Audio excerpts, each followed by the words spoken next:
Guten Tag, YouTube. Ich bin super you folks.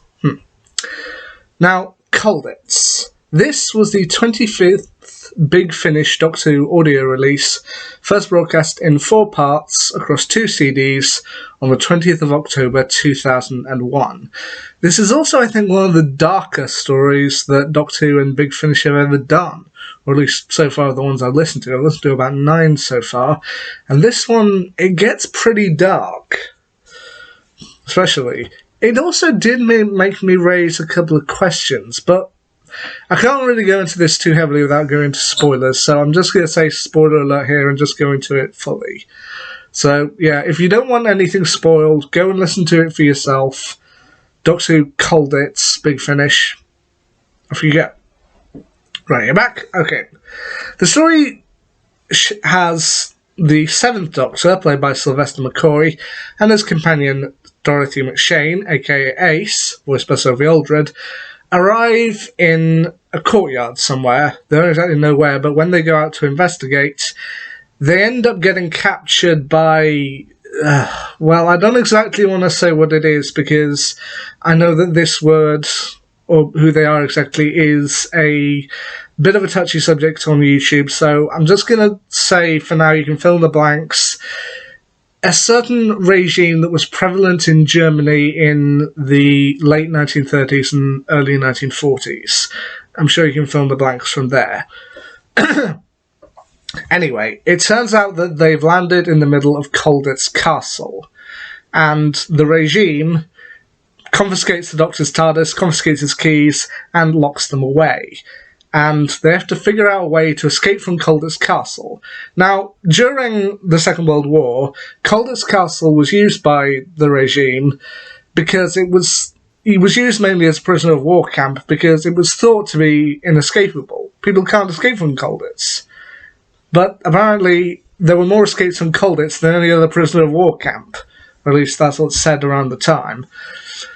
But, yeah, they quickly discover just how brutal the regime can be, and like with other Big Finish stories, they meet a bunch of colourful characters along the way, including fellow prisoners, Flying Officer Bill Gower, voiced by Nicholas Young, Timothy Wilkins, a kind of scared prisoner, voiced by Peter Ray, a mysterious woman known as Elizabeth Klein, played by Tracy Childs, who actually did return to Doctor Who several years later. She would later return to play the character of Metella, the wife of Peter Capaldi's Lobus Caecilius, in the 2008 episode The Fires of Pompeii. You know what? Nice little thing there. She also, I think, briefly later on becomes something of a companion to the 7th Doctor. I'm not entirely sure how that works, but anyway. But the main one that I wanted to talk about here, I mean, all the others are really good as well, but the main character I wanted to talk here, who does sort of make the story for me, is the character is an officer for the regime named Feldwebel Kurtz. And he is played, or at least he's voiced, by David Tennant. This was 2001, this was long before David Tennant was cast as the 10th Doctor. And he really just does make the role here work. Like, he is just so intimidating in it, and just you can tell that each word he says is kind of dripping with disdain for the characters, but he acts it so well that he makes it work. However, there was one slight question I raised with David Tennant being here in this particular story, but other people have kind of answered it. When I posted the question kind of on social media, kind of asking how this worked, people did give me a couple of answers, some of which are more satisfying than others. But anyway, the problem I had with this was, we know from the 2015 episode The Girl Who Died that it's shown that the 12th Doctor chose his most recent face to remind him to save people. Like, he's a doctor, he saves people, and if you have a problem with that, to hell with you. Which does indicate that Time Lord, while it's with the Doctor mostly a lottery, Time Lords do have a certain amount of control over their regenerations. Like, they can somewhat choose what they look like. I mean, like with Romana, she was able to choose the face of Princess Astra, I think her name was. But anyway, she was able to choose the face of Lala Ward. Which did raise a slight question for me. I mean, with Caecilius, it kind of made sense. Like, he chose that face to remind him to save people and to always try and do a good thing. But if that's the case and the Doctor could choose what he looked like, then why exactly would he choose the face of a regime officer from 1944? Like, that just seemed a little dark to me and was just like, hold on, if the Doctor could choose what he looked like, why did he choose that face? It did raise up a lot of questions for me. I mean, when I posted the kind of question on social media, the most common answer given was that, well, just because he's voiced by David Tennant doesn't necessarily mean he looks like David Tennant. Which, okay, you could argue that, definitely. But, I don't know, I kind of always like thinking of Feldwebel Kurtz as looking like Barty Crouch Jr. from Harry Potter. Just, kind of, when the early scenes where you see him inside the court, I kind of imagined Feldwebel Kurtz looking like that. Kind of still looking like David Tennant with like slicked back hair and uniform. That's just what I thought. I mean, other people said they imagined him differently. Fair enough. But the two answers that I think I was the most satisfied with when asked the question, number one was that the Doctor often chooses his faces to kind of promote different aspects of his personality. Like, he chose Patrick Troughton's second Doctor face because he needed something a bit more comedic, with John Pertwee more down to earth, with Tom Baker to notify his eccentricities, Peter Capaldi running to save people, or the like. But the answer that they gave for that was that it kind of reminds him what happens when he goes too far.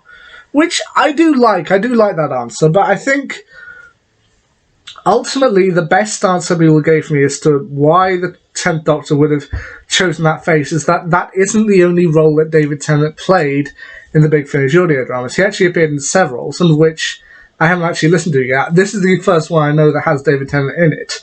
But other people said that he appears in another Big Finish audio drama called Medicinal Purposes, that's from the 6th Doctor, I believe, played a patient named Daft Jamie, and that's the face he ultimately chose when he regenerated from Christopher Eccleston into David Tennant, which I do kind of like. Yeah, I like that option, that he chose someone who wasn't an officer in that particular regime. I like that.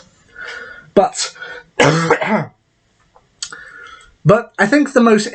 while he is a great character in this, Tracy Child's character of Elizabeth Klein is also really interesting. And as I say, I'm going into huge spoiler territory here, so if you don't want it spoiled, go off and listen to the story. But she is, I think, another part of what really makes the episode great. Because it turns out that Klein isn't actually from 1944. She was from an alternate version of 1965. One where the Germans actually won the war. And it's ultimately revealed that what gets all of this into place is that in the original timeline, Ace was caught trying to escape from Colditz Castle with another group, and she was executed. The Doctor, angry at this, stole his TARDIS and left, but in doing so he ended up leaving behind Ace's bag, which was still in the hands of the regime. And as well as having several things there, including her Walkman radio, which Kurtz is shown to take an enormous interest in, and a load of explosives, because, come on, it's Ace. The other thing that she had in there was enough for the regime to work out lasers. And thus, the regime developed laser weapons and laser cannons and guns and the like, and thus they were able to win the war. However, Klein wants to keep this timeline in place until it properly sets, so she stole the TARDIS, which had fallen now into the regime's hands, and wanted to go back and make sure that things happened out in order to kind of set the regime in place. However, of course, in doing so, she ended up undoing it and slightly becoming a paradox, which I do think is really cool. Now, the last thing I want to talk about with this particular story is the ending, because the ending is also a little bit gruesome, so if you don't really like gruesome stuff, maybe skirt around this one slightly. But at the end of it all, when things are finally coming to an end, the Doctor and Ace have won, Kurtz tries to force himself on board the TARDIS. Hey, David Tennant trying to get into his own TARDIS, even though it's not his yet.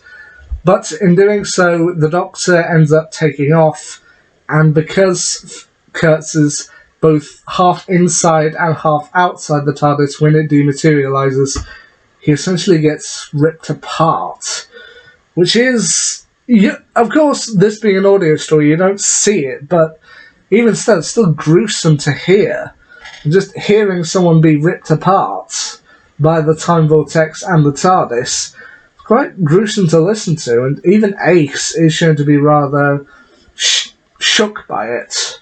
Even at the end, as she mentions to the Doctor that this was a lot to process. I mean, not just the regime and being held by them and almost killed by them, but then to have somebody who was instrumental in all of that and then just see him die in such a gruesome fashion, it's a lot for her to process.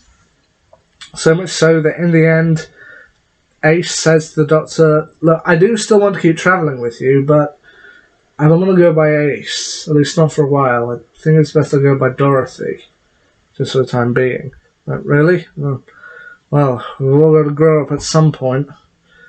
And after seeing so much gruesomeness, you realise you can't be a child in a world like that. And it's best to grow up, which is frankly quite heartbreaking to hear from Ace, because so many of us remember her from the kind of classic era of Doctor Who, when she was kind of so young, so carefree, so action-packed, that just to suddenly see her feel cold, suddenly hear her feel cold, it's quite horrifying. Even as she said to the Doctor, look, can we just go somewhere quiet now? Just need some time to just go and think things over. She says to her, I'll try, but you know my relationship with the TARDIS. There's no telling what might happen. And yeah, so having listened to this through, and actually having done a recent ranking of all the Big Finish stories I listened to so far, all 9 of them, I think I'd say Colditz is the second best to me so far. I mean, I'd say the best is still Spare Parts, but Colditz, I think, worked.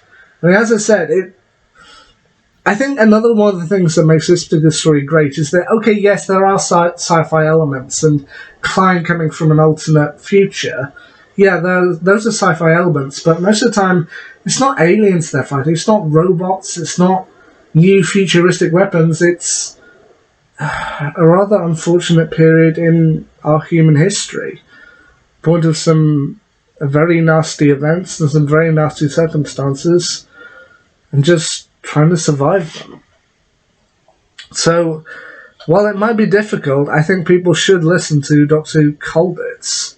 I mean, you can find it on Spotify, or you can buy the DVD, sort of like, you can find buy the downloads of it, but yeah, I'd say Colditz is one that people should listen to, better or for worse. Anyway, I don't know what my next Big Finish story will be, but when I get there, I'll let you know. And until next time, see ya.